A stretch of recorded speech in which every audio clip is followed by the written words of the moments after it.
Hi everyone, I've got a drive like a driving instructor video going today, and we're going to be concentrating on lane discipline.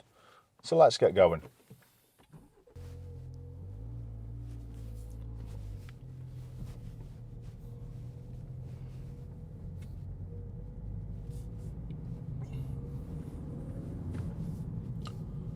Now, what I've done, I've got a different camera setup to try and give people an idea of the correct distances.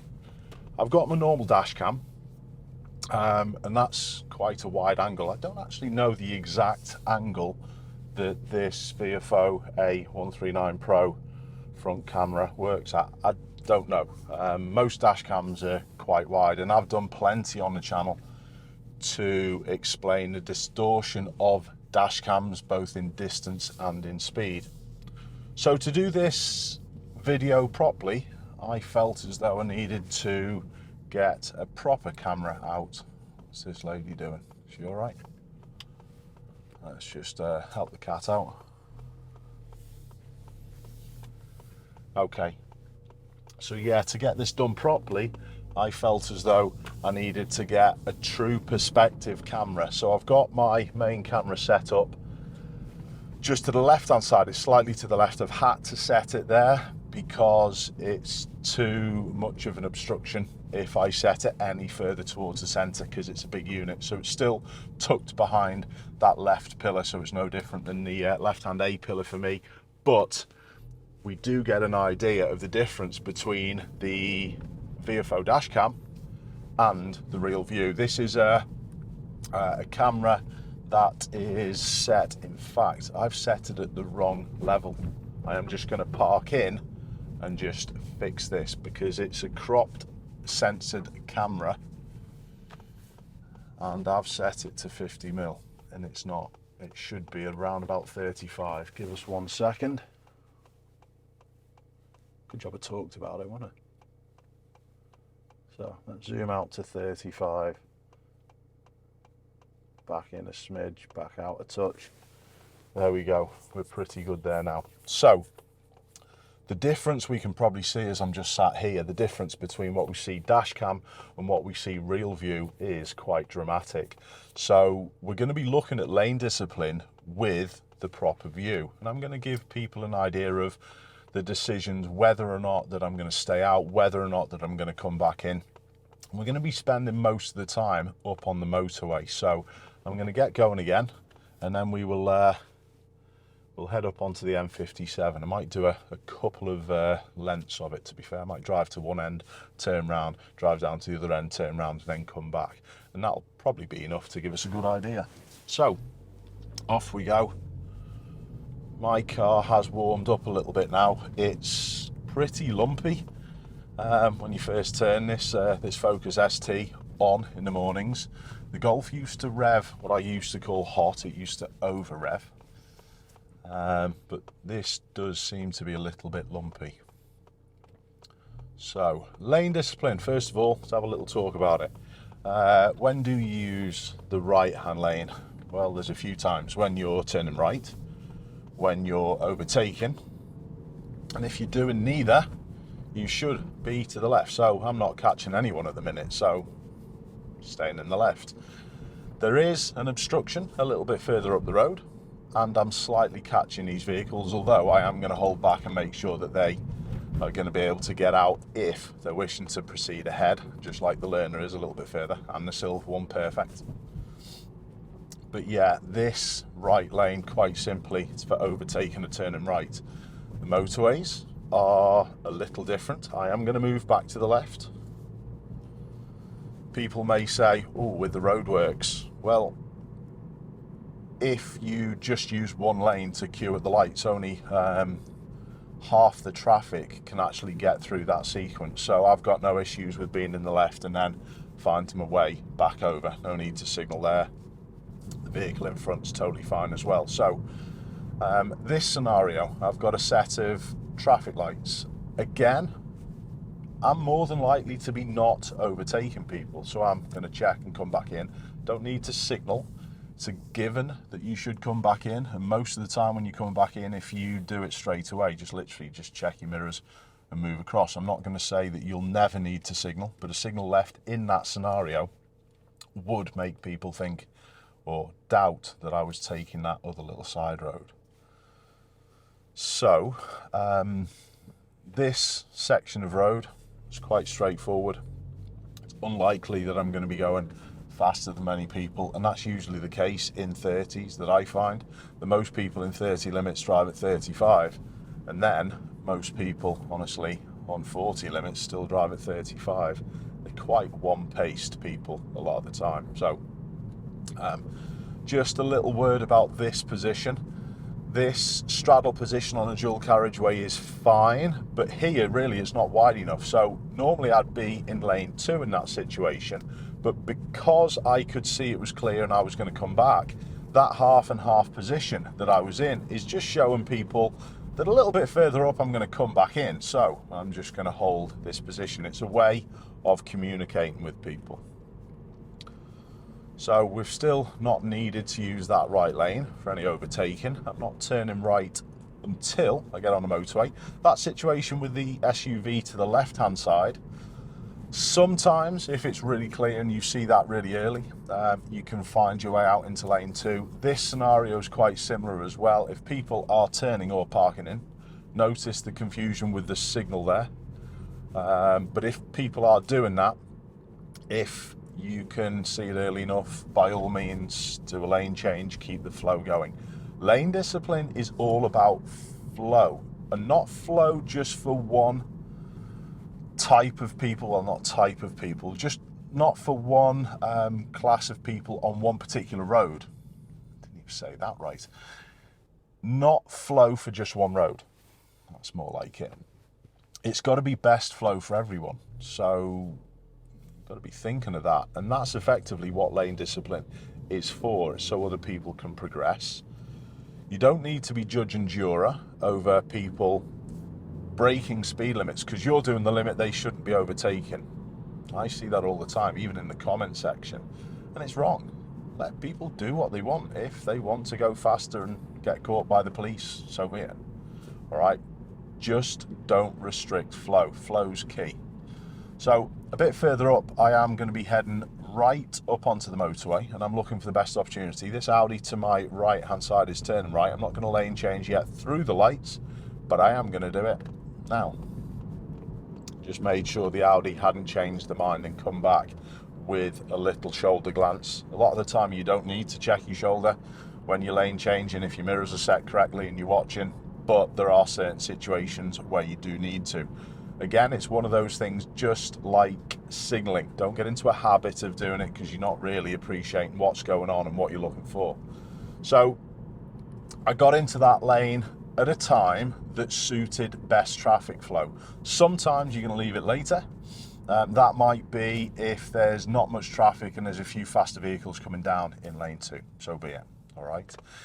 If it was really busy, you don't want to leave it too late and then only risk getting into this lane at the last minute, because then we've all seen the people who close space. So you space closers, you're the reason a lot of the time where people show poor lane discipline, or why people show poor lane discipline. So roundabout, got to be in this right lane if I'm turning right. But a little bit further up, the road splits. At traffic lights, if the road split, for me, it's not just for overtaking. If there's another lane, you should fill up the space and have that ability to then fit in across the other side. Very similar to the meeting scenarios and the parked cars that we had before. So I'm not overtaking, so I'm going to go to the left, put left signal on, easy stop at those lights, so it's not a problem. So what are people doing behind? Yeah, they're filling the road up quite nicely. I often find in this scenario that people only use this lane. They don't slide across to this left. Like I said, it affects the flow of the traffic. Now, this middle camera, I haven't got it plugged in. It's only on battery. If it runs out, we'll just have to use the interior one, but it is what it is. So here, he's signalling left and I'm just being careful. Should I go past him? Well, he's pretty slow, but I'm not going to risk it. Now that's poor, very poor. I am going.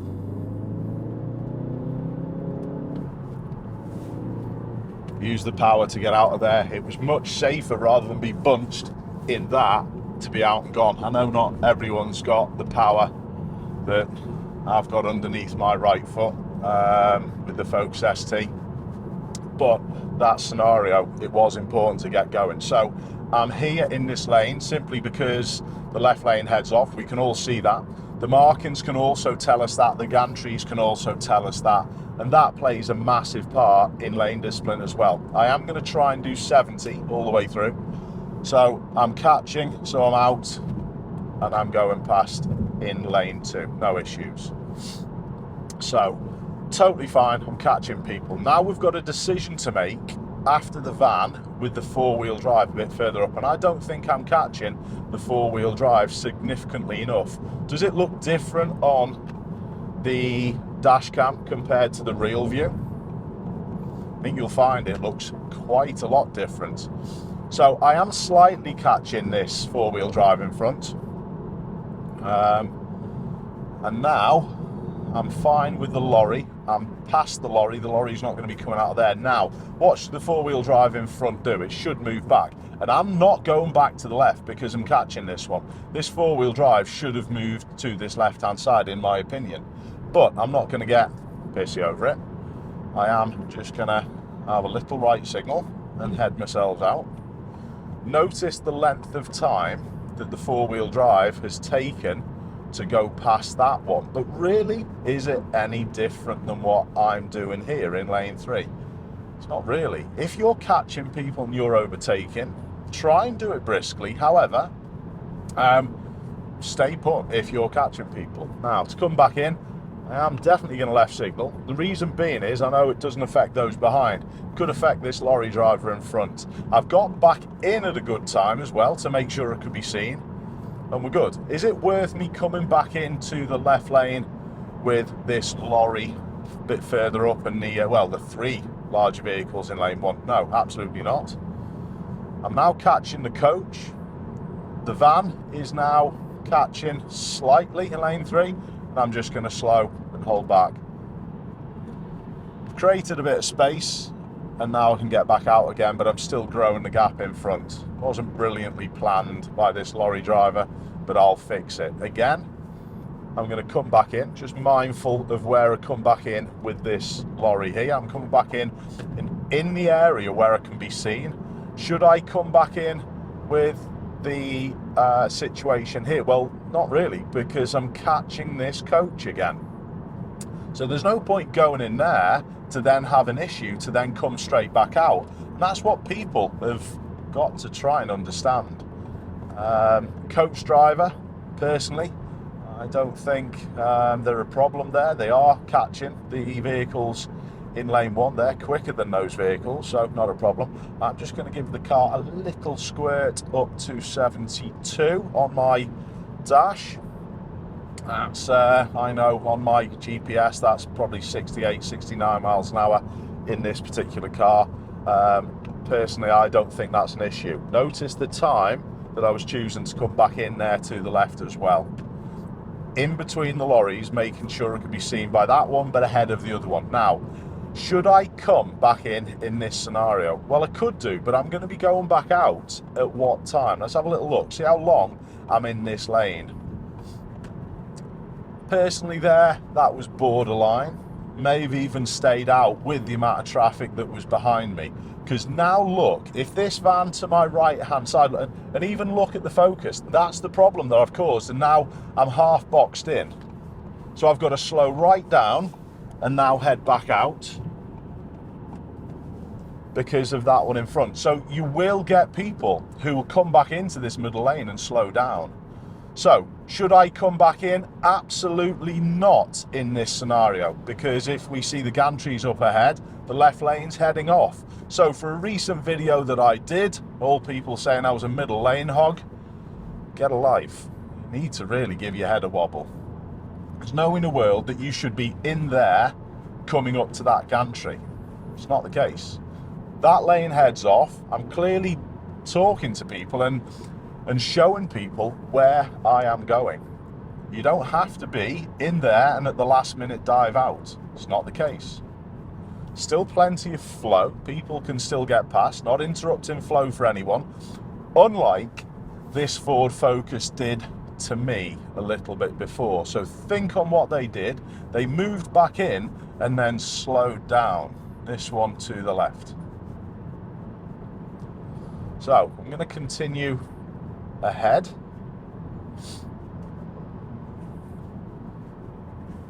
I think what I will do is head off at the next junction and come back the other way on the 57 and go and have a little look at Tarbuck Island. I could head further down. I'm just going to accommodate the van. It's not an issue. And now, because I'm heading off, obviously just keep my space, and then we're heading over. So that's fine. So I could have headed a little bit further down towards Liverpool Airport and gone round the roundabout the other end, but I think we'll just stay on the motorway because we've got 3 lanes to play with. So spiral roundabout, if people don't know how to deal with these, I'll just give you a little idea. The left lane services generally the first and second exits. If you're taking the third, the fourth, the fifth, the sixth, or whatever, you need to be in the right lane and generally move into the right until you find the road that you're going to. I'm coming all the way back around onto the M57, so there's going to be a number of moves across. Try not to be looking at the floor.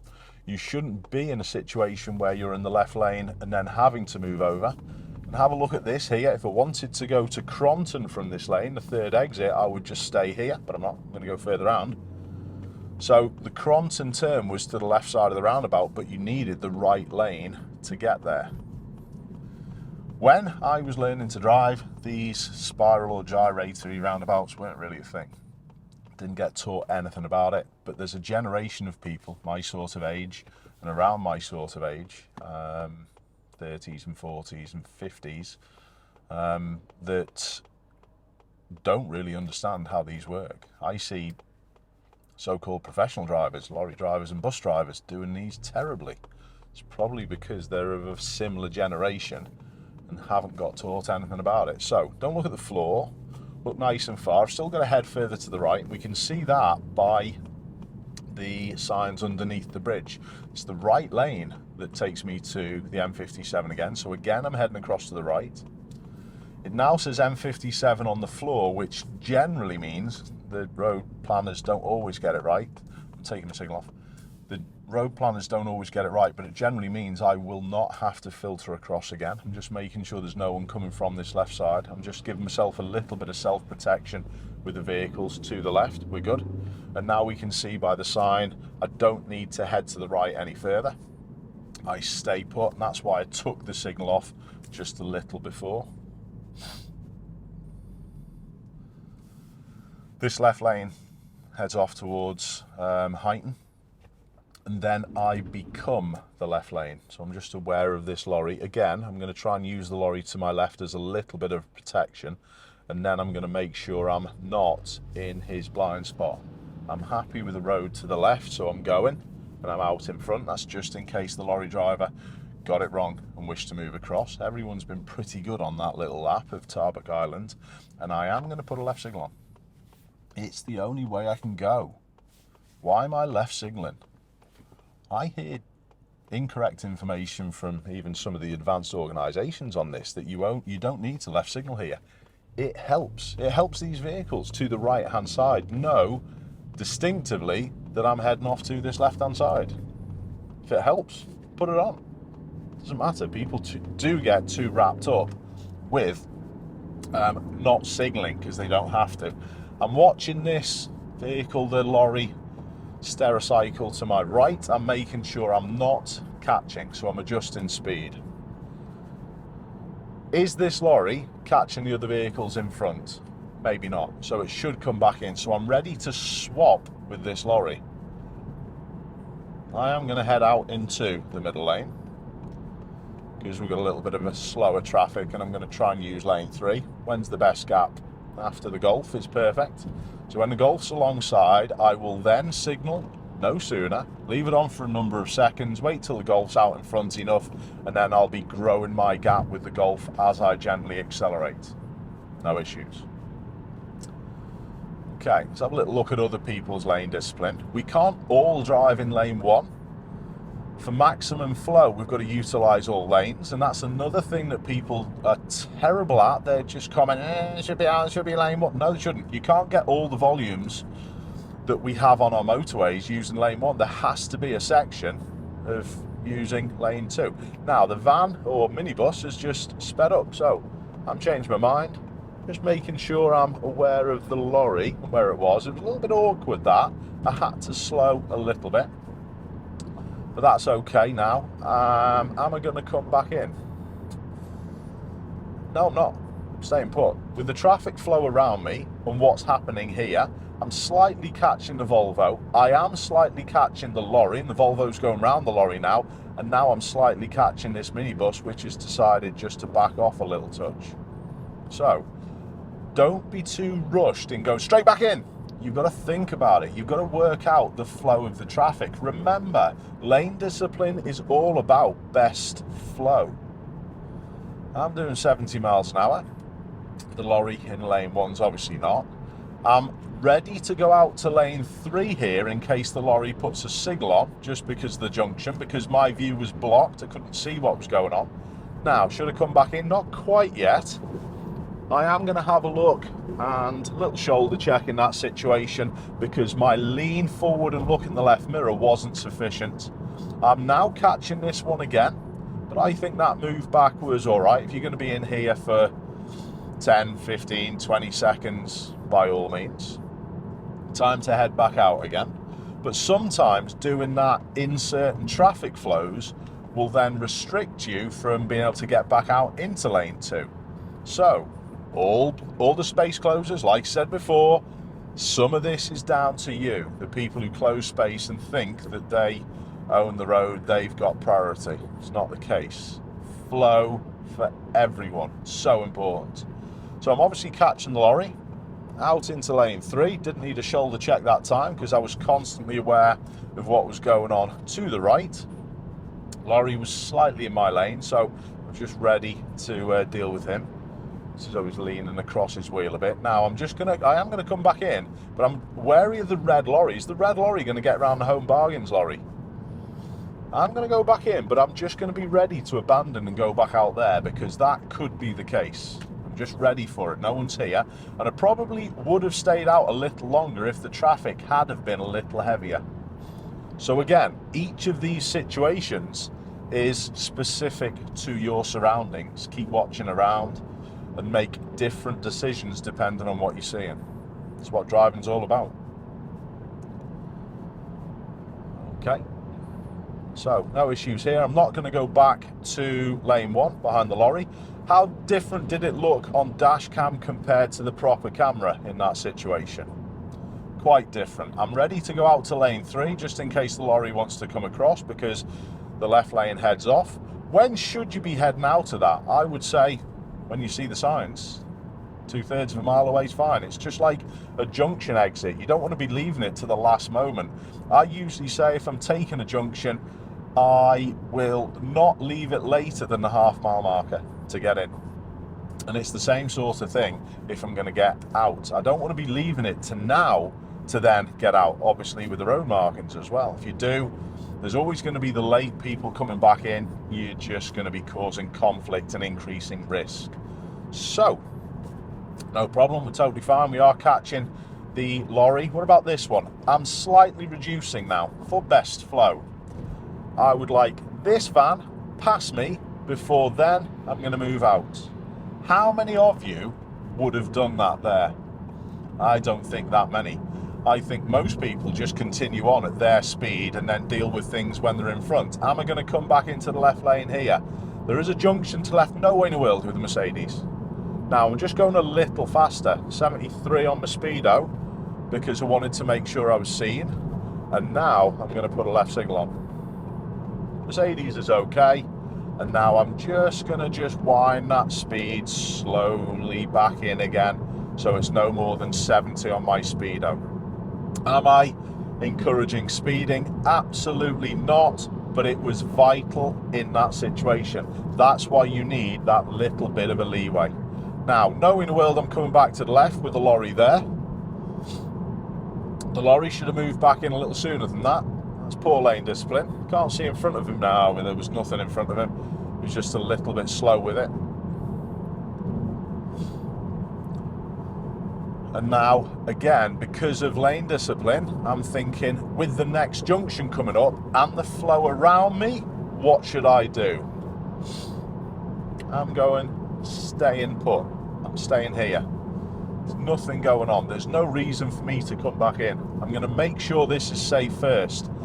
And people often, yeah, we're good.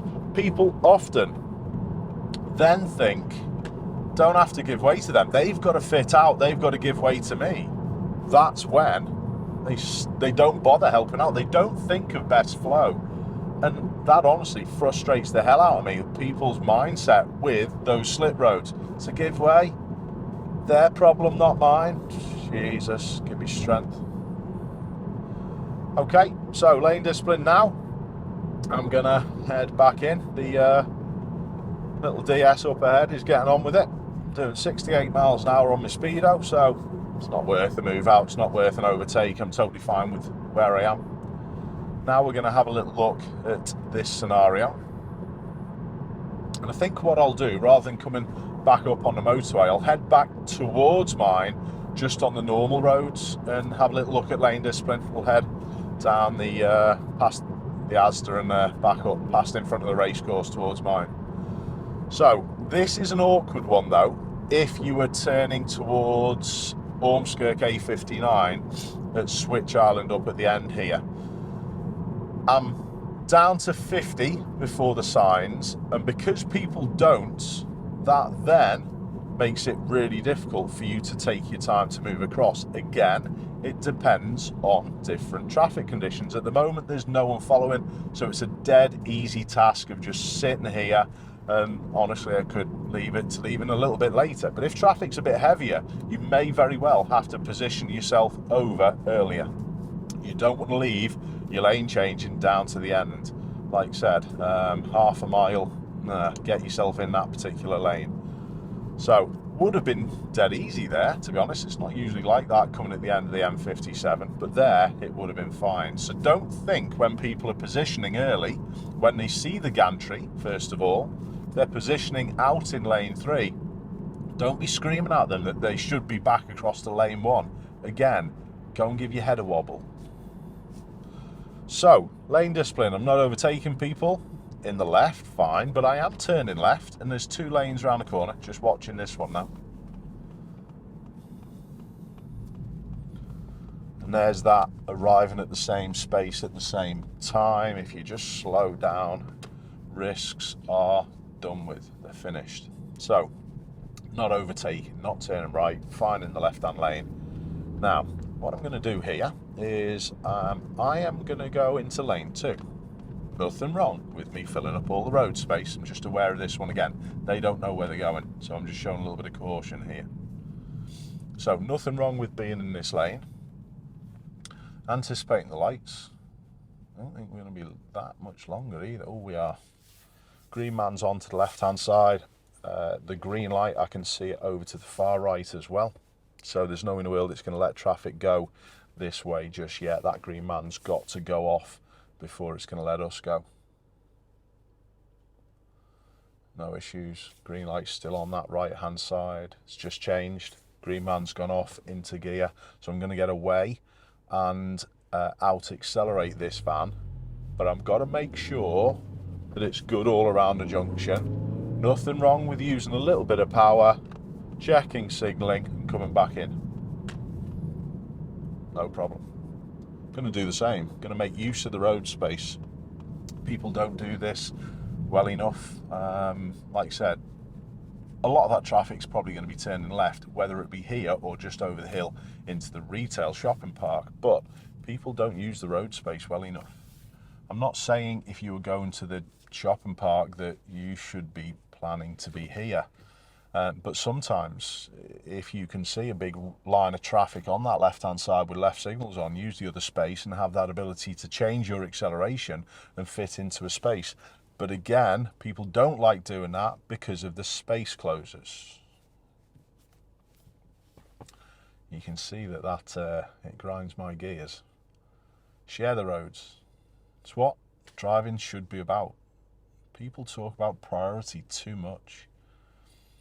Listen, just try and do your best to just enable everyone to use the roads in the best possible way. And that's what we should all be doing, much more. Okay, so let's have a little look at this. I'm going to imagine if I was going to the retail park over the bridge, I know the lights are going to change within a couple. No one's around me.